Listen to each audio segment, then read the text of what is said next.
Good morning. Hello everyone. Welcome back to my vlog. Mga ka-BSK, mapagpalang araw po sa ating lahat. Ayan, morning po. Bagong umaga. May bagong pag-asa. Yan. Yan mga ka-BSK. Dito po tayo. George Farm. Update na. Tulad sabi ko kahapon. Tingnan natin kung anong natapos nila ngayon. Parang half day sila ngayon dahil uuwi yung ating trabador. So, yan. Babalik sila dahil para kumpletuhin o pagpatuloy yung kanilang ginagawa. Uwi lang sila ngayon at balik sa Monday. Tara mga ka-BSK, samahan nyo po ako. At tingnan po natin ang update sa kanila. A few moments later. Yan mga ka-BSK, si Foreman, si Jason. Ayan, naglalagay po siya ng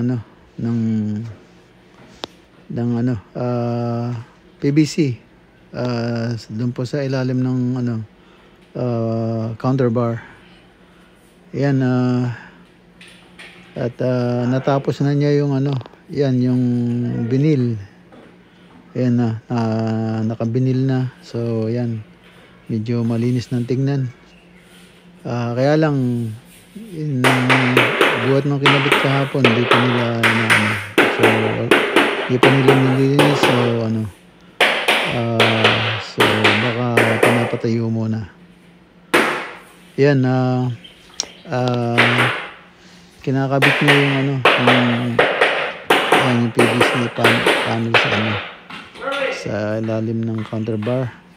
Yan.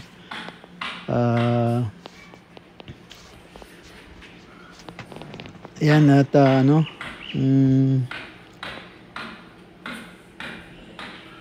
ginagamitan lang niya ng glue, yung Bosch stick ba yun? Yan. Yan, tapos pag natapos siya dyan, yun, yung gate naman, lalagyan nila ng tawag doon, popormahan nila yan sa sa baba para ma-level nila yung pintuan ng gate. Tapos magsisimento sila. Magsisimento sila. Tapos yun, tutuloy nila sa Monday para medyo i-slope nila yung magsisimento uli, slope para kasi tumaas yun tumaas dahil yung lupa mababa. So inano lang niya sa ano, sa gate. Ayan, halos kuan para hindi nakasiwang yung gate. Tapos magsisimento sila para halos ipantay nila sa lupa para hindi mahirapan yung mga sasakyan, lalo na yung motor. So yun,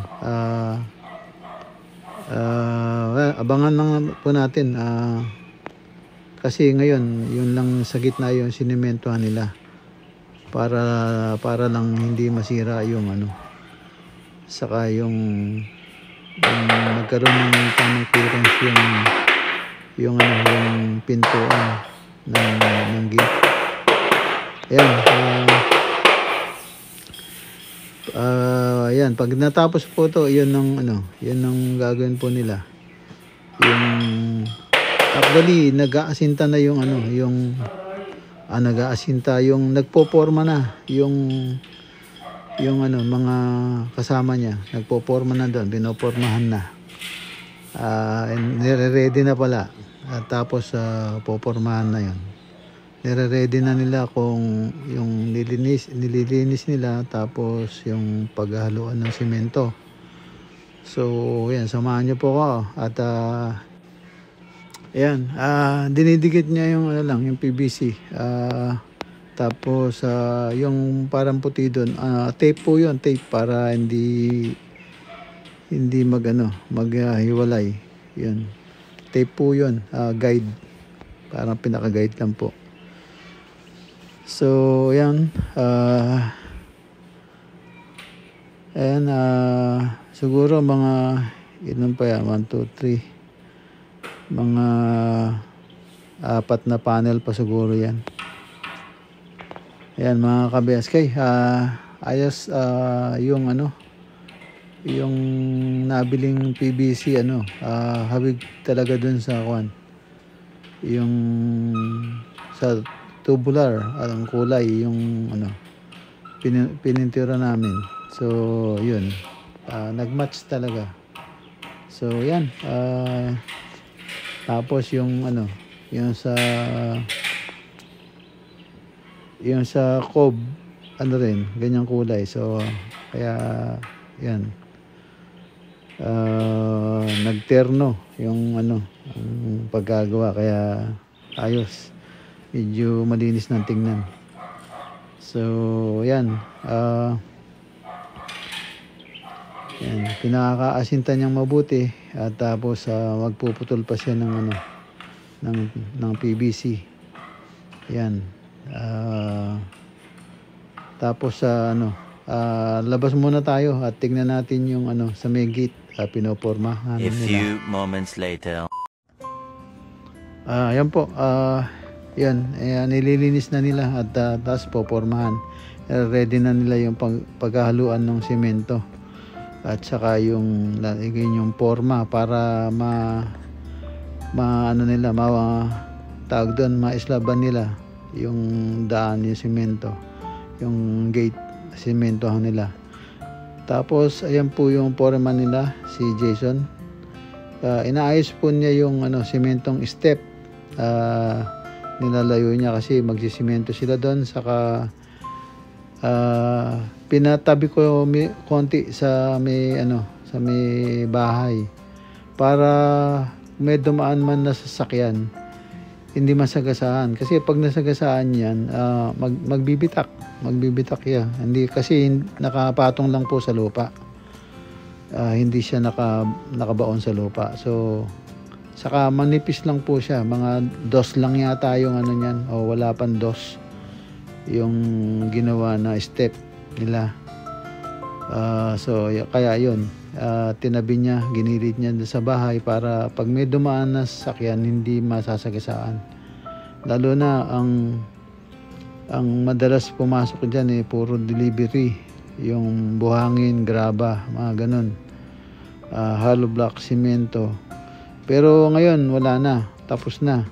So yung swimming pool natin is finish na, na ano na nila, na grind lahat. So pintura na lang.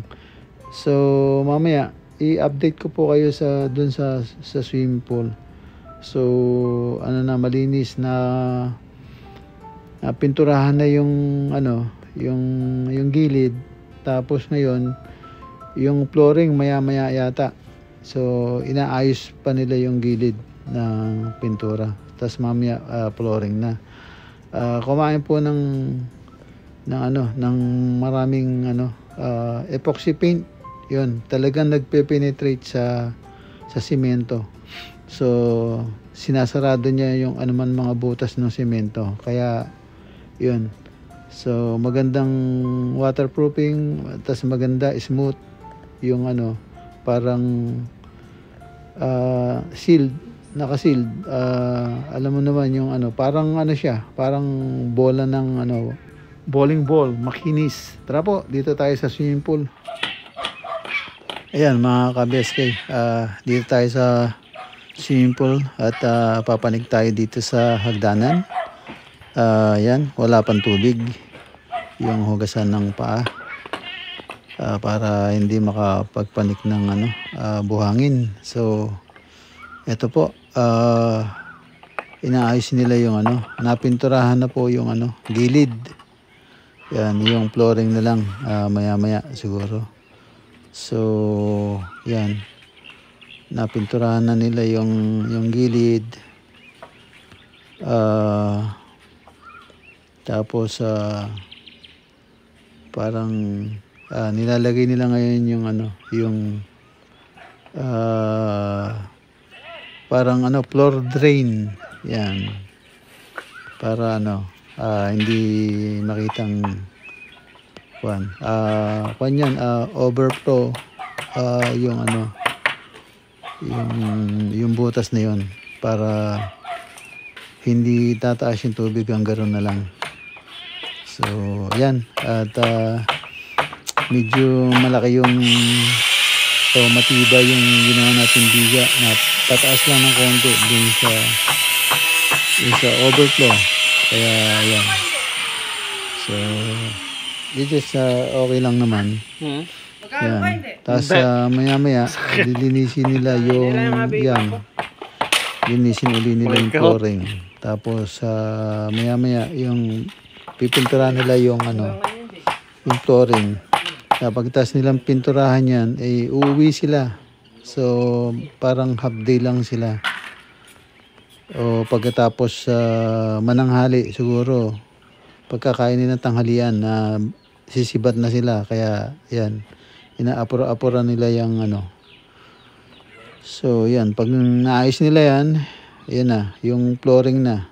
Tapos yun, tag doon, binubuhusan o parang flooring din yung yung mismong tapat nung dalawang poste ng gate. Yan, para yung distansya nung pintuan, at para hindi mauka yung lupa doon sa gate, para hindi masira. So kaya yun, papasimento natin.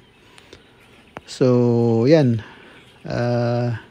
medyo yan, nakaredy na yung walis lahat. Yan, nakapintura na yung gilid. So konting linis lang, para walang makoted na dumi o basura o ano man. Yan. So yan, maya-maya update natin kung mapipinturahan na nila. So now, dito muna tayo. Ayan, nakaporma na. At naghahalo na sila ng semento. So yan, mga ka-BSK, ayan, sisimentohan yan. Yung mga 1 meter yata yan, yung lapad yan. Tapos pagbalik nila ng Monday, baka magpa-drop down pa ako ng mga 1 meter pa, para mataas yan sa lupa. Yan, kaya kailangan masimentohan pa yan magkabilaan, para yung pabababa na simento, pero ganun pa rin ang kapal, ibabaw na sa lupa para pumantay sa lupa. Ayan mga ka-BSK, dito muna tayo sa swimming pool. Pinipinturahan na raw yung flooring. Tara. A few moments later. Ayan mga ka-BSK, at tinitira na nga yung flooring. Ayan, tinitira na yung flooring ng pintura ng epoxy paint. Yan. Ayan, akala namin sobra yung pintura. Kaya sabi ko double coating na lang. Ngayon pala nung pininturahan na yung flooring, kulang. Kulang pa yung aming pintura. Kaya yun, nagpapabili pa ako ng dalawang galon pa para yung sa swimming pool ng pambata dito sa likuran. Yan, yung katabi, yan after ng hagdanan, pambata. So wala pang pintura yon. So nagpabili ako ng dalawa para dun sa pambata. Ayan. Buddy, kaway ka muna dyan. Welcome to my vlog. Shoutout pala kay boss. Ayan, shoutout din. Shoutout din sa Imo. Ayan. Galingan mo yung pintura, wala kang lalaktawan dyan. Kailangan saradong-sarado yan para yung tubig hindi makakita ng daan. Ayan. Ayan, mga BSK, liwanag, no? Okay, Pag may tubig yan, ganda na. So, yan, nasisinagan lang ng init ng araw. Kaya ganyan ang kulay. Actually, pag walang araw, yung katulad na sa walling. Yan, pareho yan. So, yan, kalahati na lang yata yung sa galon. So, maaring kasya, maaring hindi. Tapos yun, dun sa pambata na lang ang Pero siguro baka kung may sumobra, ipa-double coating ko yan. Ayan mga ka-BSK, dito na po magtatapos ang ating vlog. Yan, kita-kita tayo sa susunod na upload at uwi po sila. Yan, ingat po kayo dyan and God bless. Bye-bye, bye-bye.